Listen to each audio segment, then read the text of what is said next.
ദിവസം കഴിഞ്ഞാൽ നബിദിനം വരിക. നമ്മൾ നബിദിനത്തെ എതിർക്കാറുണ്ട്. എന്തുകൊണ്ടാ? നബിദിനം എന്ന് പറഞ്ഞാൽ നബിന്റെ ബർത്ത്ഡേ, ജന്മദിനം ആഘോഷിക്കല്. അപ്പൊ പറയും ഈ വഹാബികൾക്ക് അള്ളാന്റെ റസൂലിനോട് ഒരു സ്നേഹം പോലും ഇല്ല. സ്നേഹം കൂടിയിട്ടാ നമ്മൾ ഇതിനെ എതിർക്കുന്നത്. അള്ളാഹുന്റെ റസൂലിനുള്ള മഹബത്ത് ഉള്ളവനായിട്ട് എതിർക്കാൻ കഴിയുള്ളൂ. എന്താ? അതെങ്ങനെ? അള്ളാഹുന്റെ റസൂല് ജന്മദിനം കഴിച്ചിട്ടില്ല, മൗലൂദ് കഴിച്ചിട്ടില്ല, കഴിക്കാൻ സമ്മതിച്ചിട്ടില്ല. നബിന്റെ മുമ്പിൽ വെച്ച് ആരെങ്കിലും മൗലൂദ് കഴിച്ചപ്പോൾ ആങ്ങൾ കഴിച്ചോളി മക്കളെ എന്ന് നിർദ്ദേശം കൊടുത്തിട്ടില്ല. എന്നിട്ട് നബി പറഞ്ഞു, നബിന്റെ ദീനിൽ നബി ചെയ്യാത്തത്, ചെയ്യാൻ കൽപ്പിക്കാത്ത ഒരു കാര്യം പുതുതായി നിർമ്മിച്ചുണ്ടാക്കിയാൽ ആ ചെയ്ത പ്രവൃത്തിയെയും അവനെയും വലിച്ച് തോട്ടിക്കെറിയണം. തോട്ടിക്കെറിയണം എന്ന് പറഞ്ഞാൽ വലിച്ചെറിയണം. മൻ അമില അമലൻ ലൈസ അലൈഹി അംറുനാ ഫഹുവ മർദൂദുൻ. എന്റെ ഇസ്ലാം മതത്തിൽ എന്റെ നിർദ്ദേശമില്ലാത്തൊരു കാര്യം ഒരാൾ ചെയ്താൽ ഫഹുവ അവൻ എന്ന അർത്ഥമുണ്ട്, ആ പ്രവർത്തനം എന്നുള്ള അർത്ഥമുണ്ട്. മർദൂദുൻ വലിച്ചെറിയേണ്ടതാണ്. അള്ളാഹുന്റെ റസൂലുള്ള മഹബത്തുള്ള മുജാഹിദിനെ സാധിക്കുകയുള്ളൂ. റസൂലുള്ളാഹി സ്വല്ലല്ലാഹു അലൈഹി വസല്ലം വഫാത്തായി 400 കൊല്ലം കഴിഞ്ഞതിന് ശേഷം ഉണ്ടാക്കിയ ഈ ആരാധന, ഈ ഇബാദത്ത് വലിച്ചെറിയണമെങ്കിൽ ഈമാൻ വേണം, റസൂലുള്ളാഹിനോട് മഹബത്ത് വേണം, അവന് പിടിവാശി ഉണ്ടാവണം. എന്റെ റസൂല് ചെയ്യാത്തൊരു കാര്യം, ആ റസൂലുള്ളാഹിന്റെ കൂടെ ജീവിച്ച ഔലിയാക്കന്മാരായ സഹാബത്ത് അറിയാത്തൊരു കാര്യം ഒരു മുസ്ലിം എന്ന നിലയ്ക്ക് ചെയ്യാൻ ഞാനില്ല. ഞാൻ നബിയുടെ ചേട്ടയുടെ ആളാണ്. ഇത് ഉച്ചൈസ്വരം പ്രഖ്യാപിക്കണമെങ്കിൽ അള്ളാഹുവിന്റെ റസൂലിനുള്ള മഹബത്ത്, സ്നേഹം അവന്റെ മനസ്സിലുണ്ടാവണം. അതില്ലാത്തവനായ കോയമ്പന അതിനങ്ങനെ ഹാന്നും പറഞ്ഞ് അങ്ങനെ പോകും. ഇന്ന് എന്ത് കണ്ടോ അതിന്റെ കൂടെ, വരണമെല്ലാം വേറെ പുതുമണ്ടോ അതിന്റെ കൂടെ. അങ്ങനെ ദീനിന്റെ വിഷയത്തിൽ കൃത്യതയില്ല, നിഷ്ഠയില്ല, ചിട്ടവട്ടങ്ങളില്ല, അതിന്റെ നിയമവ്യവസ്ഥകൾ നോട്ടമില്ല. എങ്ങനെയെങ്കിലും അങ്ങനെ ആടിപ്പാടി ജീവിക്കണം അല്ലേ? റസൂലുള്ളാഹി ജന്മദിനം കഴിച്ചിട്ടുണ്ടോ? ബർത്ത്ഡേ ആഘോഷിച്ചിട്ടുണ്ടോ? ആഘോഷിക്കാൻ കൽപ്പിച്ചിട്ടുണ്ടോ? ഏറ്റവും ചുരുങ്ങിയ ലോകത്തുള്ള ഒരൊറ്റ പണ്ഡിതന്മാരും 400 കൊല്ലം മുമ്പ് മൗലൂദ് പറഞ്ഞ വിഷയത്തിൽ ഒരു കിതാബോ ഒരു രചനയോ നടത്തിയിട്ടില്ല. എന്താ? വെറുതെ ആവേശത്തിൽ വിളിച്ചു പറയുന്നത്. 400 റസൂലുള്ള വഫാത്തായി 400 കൊല്ലത്തിന്റെ ഉള്ളിൽ മൗലൂദ് എന്ന് പറഞ്ഞ വിഷയത്തിലേക്ക് ചർച്ച പോലും മുസ്ലിം ഉമ്മത്തിൽ പോയിട്ടില്ല. ഒരു വിഷയത്തിൽ കിതാബ് എഴുതിയിട്ടില്ല, ഒരു ലേഖനം എഴുതിയിട്ടില്ല. പിന്നെ എവിടെ നിന്ന് കിട്ടി ഈ ഇസ്ലാമിന്റെ ആചാരം? എവിടെ നിന്ന് കിട്ടി? ഒന്നുകൂടി വ്യക്തമായി പറഞ്ഞാൽ, നബി മൗലൂദ് കഴിച്ചില്ല, ഖുലഫാഉർ റാഷിദീൻ കഴിച്ചില്ല, സഹാബത്ത് കഴിച്ചില്ല, മദ്ഹബിന്റെ ഇമാമിയങ്ങളായ 4 മഹാന്മാരും കഴിച്ചില്ല. ഈ പൂർവികന്മാരായ വലിയ വലിയ മഹാന്മാര് ചെയ്യാത്തൊരു കാര്യം ആർക്ക് കൊണ്ടുവന്നു? ആര് കൊണ്ടുവന്നു കൊടുത്തു ഇവർക്ക്? അല്ലേ? ദീൻ എന്ന് പറഞ്ഞ അവനവന്റെ പോക്കറ്റിനനുസരിച്ച് ചെയ്യേണ്ട കാര്യമല്ലല്ലോ. ദീൻ എന്നാൽ, മതം എന്നാൽ അത് മുത്ത് റസൂലുള്ളാഹി കാണിച്ചെന്ന കാര്യമാണ്. അത് കാണിച്ചല്ലേ നിർത്തി. ഏതോടുകൂടി? ഹജ്ജത്തുൽ വദാഅോടുകൂടി, അവസാനത്തെ ഹജ്ജത്തോടുകൂടി. അതിന്റെ ഇടക്കാണ് നബി കാണിച്ചെന്ന് പറഞ്ഞത്.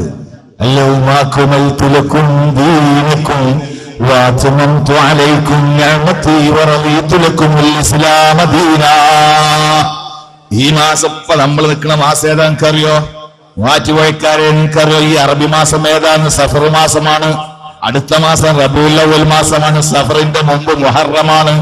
മുഹറന്റെ മുമ്പ് ദുൽഹജ്ജായിരുന്നു, ഹജ്ജിന്റെ മാസം. അങ്ങനത്തെ ഒരു ഹജ്ജ് മാസത്തിൽ റസൂലുള്ള അവസാനത്തെ ഹജ്ജ് ചെയ്തു.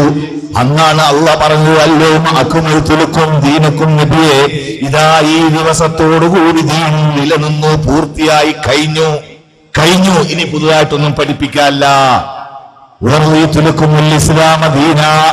ഇസ്ലാം ദീനായിട്ട് ഞാൻ നിങ്ങൾക്ക് തൃപ്തിപ്പെട്ടു തന്നിട്ടുണ്ട്. അപ്പൊ അന്ന് ആ ഹജ്ജത്തുൽ വദാഇന്റെ ഉള്ളില് അതിന്റെ മുമ്പ് എന്തൊക്കെ ഇസ്ലാമാത്തിലുണ്ടോ അതേ മുസ്ലിം ചെയ്യേണ്ടതോ അതേ ചെയ്യാൻ പാടുള്ളൂ. ആ സന്ദർഭത്തിൽ മൗലൂദുണ്ടോ? ഇല്ല. ആരാ പറഞ്ഞത്? സമസ്തയുടെ പണ്ഡിതന്മാർ പറഞ്ഞു. AP വിഭാഗവും EK വിഭാഗവും അംഗീകരിക്കുന്ന പണ്ഡിതനാണ് താഴവാ കുഞ്ഞി മുഹമ്മദ് മുസ്ലിയാർ. മൂപ്പര് പറഞ്ഞു. എവിടെ പറഞ്ഞു? മൗലൂദ് കഴിക്കൽ മുമ്പ് പതിവില്ലാത്തതാ. തഴവന്റെ പാട്ട. വലിയ ആലിമേനയാളോട് സമസ്തന്റെ കേരളത്തിലെ. മൗലൂദ് കഴിക്കൽ മുമ്പ് പതിവില്ലാത്തതാ, അത് ഹിജ്റ 300 ശേഷം വന്നതാ. പച്ച പരമാർത്ഥാണ് മൂപ്പരാ പറഞ്ഞത്. കാരണം ഹിജ്റ വർഷം 351 മുമ്പ് ലോകത്ത് മൗലൂദ് എന്ന് പറഞ്ഞ അമ്മാന്ന് പോലും ഒരു കുട്ടി ഉച്ചരിച്ചിട്ടില്ല. എങ്ങനെ? എന്താ ഞാൻ പറഞ്ഞത്? ഹിജ്റ വർഷം 350 മുമ്പ്, കൃത്യമായിട്ട് പറയുകയാണെങ്കിൽ 361 മുമ്പ്, കൃത്യം പറയാം. എന്ന് വെച്ചാൽ 3.5 നൂറ്റാണ്ടിന്റെ മുമ്പ് മൗന്ന് പറഞ്ഞ സംഭവം പോലും ആരും പറഞ്ഞിട്ടില്ല ഈ ആചാരത്തിന് വേണ്ടി. പിന്നെ എവിടെ ചരിത്രം, എവിടെന്നാ അതിന്റെ ഉത്ഭവം ലളിതമായിട്ട് ഞാൻ പറഞ്ഞുതരാം, പെട്ടെന്ന് മനസ്സിലാവാൻ വേണ്ടി. ഇസ്ലാമിക ഭരണലോകം നിങ്ങൾക്ക് അറിയാലല്ലേ? റസൂലുള്ളാഹി സ്വല്ലല്ലാഹു അലൈഹി വസല്ലമയുടെ ശേഷം 30 കൊല്ലക്കാലം 4 മഹാന്മാർ ഭരിച്ചു. അബൂബക്കർ സിദ്ദീഖ്, ഉമർ, ഉസ്മാൻ, അലി റളിയല്ലാഹു തആല അൻഹും അജ്മഈൻ. അതിന്റെ ശേഷം പിന്നെ ഇസ്ലാമിക സാമ്രാജ്യമൊക്കെ അലങ്കോലപ്പെട്ടു. മുആവിയയും യസീദും അങ്ങനെ പലതും. അതിനിടക്ക് വന്ന ഓരോ ഭരണാധികാരികളുടെ പേരാണല്ലോ നിങ്ങൾക്ക് അറിയാലോ, ഫാത്തിമിയാക്കൾ, ഉമവിയാക്കൾ, അബ്ബാസിയാക്കൾ, ഇങ്ങനെയൊക്കെ പലതും. അതിൽപ്പെട്ട ഫാത്തിമിയാക്കൾ ഭരിച്ചിരുന്ന കാലഘട്ടമാണ് ഈ 350, 358, 60, 61 ഒക്കെ. അതിൽപ്പെട്ട മുഅസ്സുദ്ദീൻ എന്ന് പറഞ്ഞ ഫാത്തിമി ഭരണാധികാരി, അയാൾക്കൊരു മോഹം ഉദിച്ചു മനസ്സിൽ, അയാളുടെ ഭരണ വിപുലീകരണം. അന്ന് അയാള് ഇറാഖിലുണ്ടായിരുന്ന ആസ്ഥാനം മൂപ്പര് ഈജിപ്തിലേക്ക് കൂടി മാറ്റാൻ തീരുമാനിച്ചു. അപ്പൊ അന്യ രാജ്യത്തെ ഒരു പുതിയ ഭരണാധികാരി മറ്റൊരു രാജ്യത്ത് നിന്ന് വന്ന് കുടിയേറുമ്പം ഒരുപാട് എതിർപ്പുണ്ടാവും. നമുക്കറിയാലല്ലേ, നമ്മൾ ഇന്ത്യ രാജ്യത്ത് ബ്രിട്ടീഷുകാർ ഭരിച്ചപ്പോ നമ്മൾ പറഞ്ഞു, ഞാൻ ഇന്ത്യക്കാരനാണ്, എന്റെ രക്തത്തിൽ, എന്റെ ശരീരത്തിലോടുന്ന രക്തം ഇന്ത്യക്കാരന്റെ രക്തമാണ്, അതുകൊണ്ട് തന്നെ എന്നെ ഭരിക്കേണ്ട ഇന്ത്യക്കാരനാവണം. മഹാത്മാഗാന്ധി മുന്നിക്കിറങ്ങി അഹിംസാവാദവുമായിട്ട്. എന്നിട്ട് പോലും ഒരുപാട് ഇന്ത്യക്കാരന്റെ രക്തം ഇവിടെ ഈ മണ്ണിൽ ചിന്തേണ്ടി വന്നു സ്വാതന്ത്ര്യത്തിന് വേണ്ടി. നമ്മൾ ഈ അനുഭവിക്കുന്ന സ്വാതന്ത്ര്യത്തിന്റെ ശുദ്ധമായി ശ്വസിക്കാൻ വേണ്ടി നമ്മുടെ പൂർവ്വപിതാക്കൾ, അതിൽ ഹിന്ദുക്കളുണ്ട്, മുസ്ലിമീങ്ങളുണ്ട്, ക്രിസ്ത്യാനികളുണ്ട്, സിഖുകാരുണ്ട്, മറ്റു മതസ്ഥരുണ്ട്. അവർ ചിന്തിയ രക്തത്തിന്റെ, അവർ ചെയ്ത സമരത്തിന്റെ, അതിന്റെയൊക്കെ ഗുണഫലം അനുഭവിക്കുന്നത് നമ്മളാണ്. ഞാൻ പറഞ്ഞത്, വൈദേശികന്മാര്, വരത്തന്മാര് ഒരു രാജ്യത്ത് ഭരിക്കുന്നതിന് ഒരു സ്വദേശാഭിമാനമുള്ള, ദേശീയ ബോധമുള്ള ഒരു മനുഷ്യനും സമ്മതിക്കില്ല. അപ്പോഴാണ് മുഅസ്സുദ്ദീൻ എന്ന് പറഞ്ഞ ഒരു വൈദേശികൻ, ഒരു വരത്തൻ, അയാൾ അന്യരാജ്യത്തേക്ക് ഭരിക്കാൻ ചെല്ലുന്ന നാട്ടുകാർക്ക് ഇഷ്ടമുണ്ടാവില്ല. കാര്യങ്ങളും സെറ്റപ്പ് ചെയ്യാൻ വേണ്ടി അയാൾ എന്ത് ചെയ്തു? അയാളുടെ സർവ്വസൈനാധിപനായ ജൗഹറുസ്സറഫി എന്ന് പറയുന്ന പട്ടാളക്കാരൻ അങ്ങോട്ട് പറഞ്ഞയച്ചു ഈജിപ്തിലേക്ക്, കാര്യങ്ങളൊക്കെ ഒന്ന് ശരിയാപ്പെടുത്താൻ. ഹിജ്റ വർഷം 357 ശഅബാ മാസത്തിലാണ് ഇയാൾ അങ്ങോട്ട് പോകുന്നത്.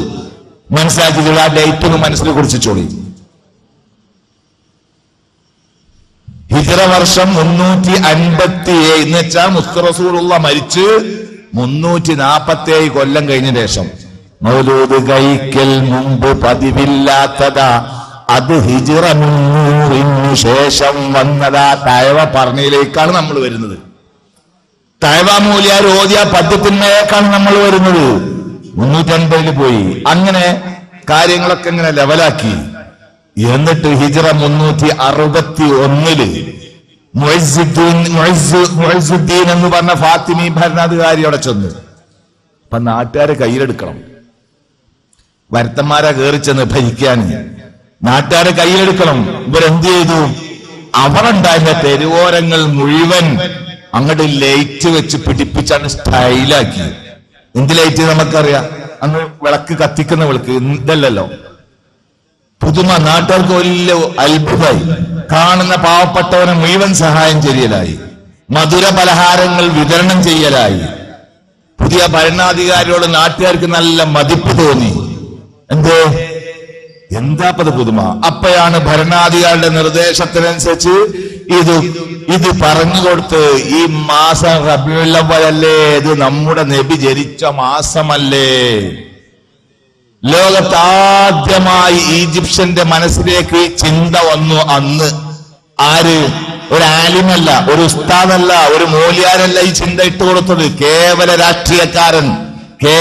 രാഷ്ട്രീയക്കാരൻ അവന്റെ രാഷ്ട്രീയ പരീക്ഷണം വിജയിക്കാൻ വേണ്ടി അവൻ മനസ്സിലിട്ട് കൊടുത്തു. മധുര പലഹാരങ്ങളും പ്രകാശവും കത്തിച്ചിട്ട് പറഞ്ഞു, ഇത് റബീഉൽ അവ്വൽ മാസമല്ലേ, നമ്മുടെ നബി ജനിച്ച മാസമല്ലേ. അപ്പൊ നാട്ടുകാർക്ക് നീ പറയും പോലെ തന്നെ ഇതൊരു ചെയ്യേണ്ട പണിയല്ല. ഇതായിരുന്നു മൗലൂദിന്റെ ജന്മദിനാഘോഷത്തിന് മുഹമ്മദുർ റസൂലുള്ളാഹിന്റെ ജന്മദിനാഘോഷം എന്ന് പറഞ്ഞൊരു ബിദ്അത്തിന്റെ നാന്തി തുടക്കം ഉദ്ഘാടനം ചെയ്യലായിരുന്നു അത്. ഫാത്തിമിയാക്കളെ ഭരണത്തിന്റെ ആ സമയത്ത് അങ്ങനെ കുറെ പോയി, പിന്നെ നിലച്ചു. പിന്നെ അത് കൊണ്ടുവരുന്നത് ആരാ?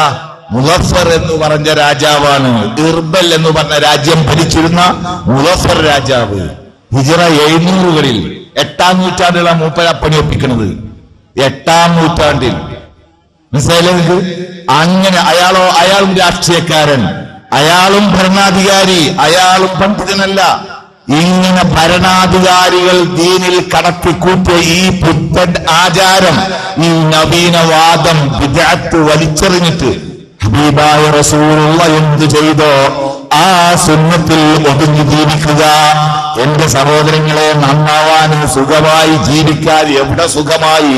പരലോകത്ത് ജന്നാത്തുൽ ഫിർദൗസിൽ സുഖമായി ജീവിക്കാനുള്ള എത്ര അമലുകളുണ്ട് റസൂലുള്ള പറഞ്ഞ് ചെയ്യാത്തത് നമ്മളൊക്കെ ഒഴിവാക്കുന്നത്. നോക്കൂ നിങ്ങൾ, പിശാച് മനുഷ്യനെ കൊണ്ട് കളിക്കുന്ന കളി, മനസ്സിൽ ദുർമന്ത്രം